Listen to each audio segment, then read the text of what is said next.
Audio पिटारा सुनना जरूरी है।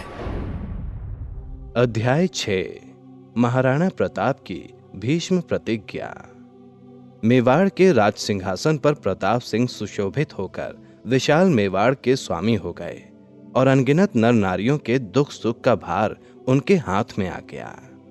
परंतु प्रताप के पास उस समय राजयोग्य कोई सामग्री नहीं थी। धन बल जन बल उस समय मेवाड़ में कुछ भी नहीं था। स्वर्ग के समान मेवाड़ उस समय श्मशान बना हुआ था। उस समय मेवाड़ जनहीन था।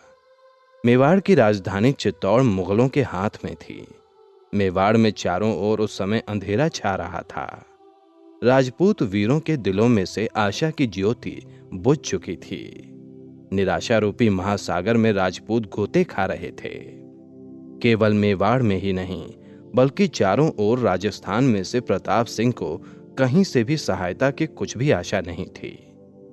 राजपूत वीर अपनी स्वाभाविक वीरता को भूलकर मुगल दरबार के खरीदे हुए गुलाम बन चुके थे। महाराणा प्रताप ऐसे ही राज्य के स्वामी हुए जिसके पास धन बल जन बल कुछ भी नहीं था, परंतु सबसे बढ़कर दिल का उत्साह था। वे जानते थे जैसा उनका दिल है वैसी राजपूताने की मेवाड़ की परिस्थिति नहीं है। परंतु प्रताप के दिल पर बालक प्रताप रहते हुए जो संस्कार जम गए थे वे कभी दूर नहीं हुए। अपने यहाँ के स्वदेशी चारण भाटों के मुंह से अपने पूर्वजों के गौरव का वर्णन सुनते सुनते प्रताप के दिल में चित्तौड़ के उद्धार का उत्साह दुगना हो गया। हालांकि अकबर की नीति निपुणता से सारा राजपूताना अपनी मान मर्यादा को ठुकराकर पराधीनता की जंजीर में जकड़ा हुआ था। जो राजपूत किसी समय मेवाड़ की छाया तले में रहते थे उनमें से अधिकांश अकबर के बिना मोल के गुलाम बन गए थे। जो राजपूत एक समय चित्तौड़ की रक्षा के लिए अपना खून बहाते थे वे ही अकबर की नीति परायणता के कारण चित्तौड़ और मेवाड़ की स्वतंत्रता को मिटाने के लिए तैयार हो रहे थे। जो राजपूत एक दिन मेवाड़ के राजा के पसीने की जगह अपना खून बहाना अपना परम सौभाग्य समझते थे वे ही अकबर की नीति जाल में फंसकर महाराणा के खून के प्यासे बन बैठे थे। मारवाड़ के उदय सिंह अकबर के गुलाम बने हुए थे। जयपुर के मान सिंह अकबर के सेनापति थे और उन्होंने अपना दिल तक अकबर को बेच दिया था। बूंदी के हाड़ा जो महाराणा के परम मित्र थे और समय समय पर महाराणा को सहायता देते रहते थे वे भी अकबर के हाथ कठपुतली बन चुके थे। कहने का सारांश यह है कि उस समय राजपूतों के दिल से स्वदेश और स्वजातीय का भाव एकदम खत्म हो चुका था। राजपूत का खून चूसना चाहता था। यहां तक कि प्रताप के भाई सागर जी और शक्त सिंह भाईचारे और जन्मभूमि के नाते को भूलकर अकबर से जा मिले थे। पर इन सब बातों से प्रताप सिंह निराश और निरुत्साहित नहीं हुए। राजपूतों की यह दुर्दशा देखकर वे दुखी होते, परंतु अपने भाइयों की ऐसी स्थिति देखकर वे और भी ज्यादा दुखी होते थे। इन सारी अड़चनों के आ जाने पर भी वे अपनी प्रतिज्ञा से डिगे नहीं। प्रताप की तरह बहुत कम ही लोगों ने देश का उद्धार करने की कठिन प्रतिज्ञा की होगी। जननी से बढ़कर जन्मभूमि के प्रचलित सिद्धांत को केवल अपनी वाणी से रटकर ही प्रताप सिंह शांत नहीं हुए थे, बल्कि उन्होंने अपने इस वाक्य को कार्य में परिणत करके दिखाया था। प्रताप सच्चे कर्मयोगी थे। उनके दिल में अपनी जन्मभूमि की हालत पर दुख का सागर उमड़ रहा था।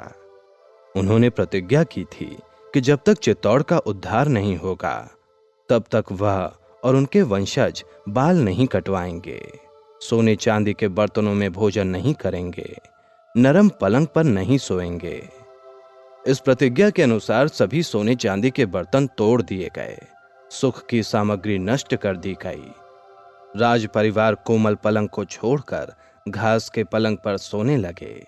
स्वदेश भक्त प्रताप ने एक ऐसा उपाय भी किया जिससे दुख का यह पर्दा मेवाड़ के सामने हमेशा के लिए रह जाए।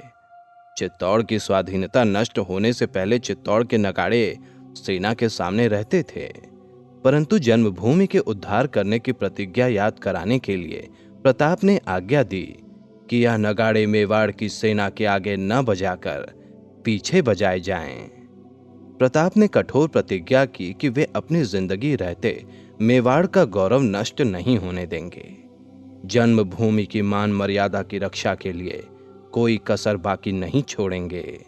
मां के दूध पर कभी आंच नहीं आने देंगे।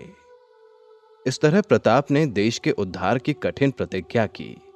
जिस प्रकार मां के मृत्यु से उसकी वियोग वेदना से शोकाकुल होकर पुत्र कुछ दिनों के लिए सारी सुख सामग्रियों का परित्याग कर देता है, वैसे ही प्रताप ने जन्मभूमि के दुख में सारे सुख चैन पर लात मार दी। राजर्षि प्रताप केवल स्वदेश के लिए खुद ही सन्यासी नहीं हुए, किंतु उन्होंने सारे देश को सन्यासी बना डाला।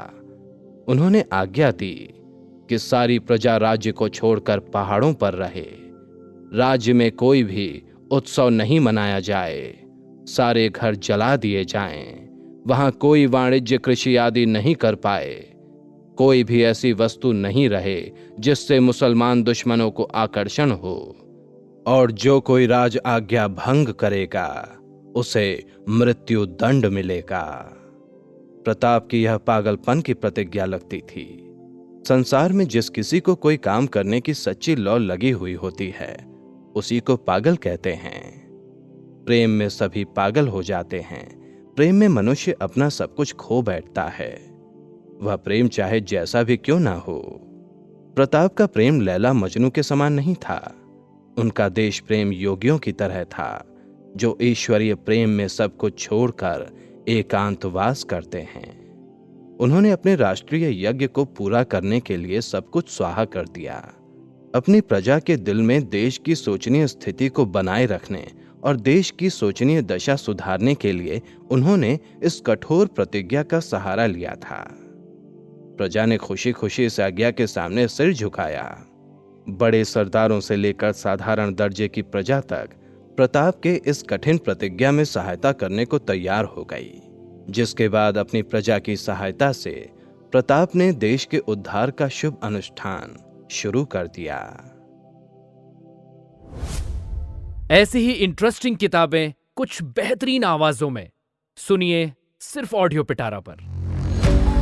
ऑडियो पिटारा सुनना जरूरी है।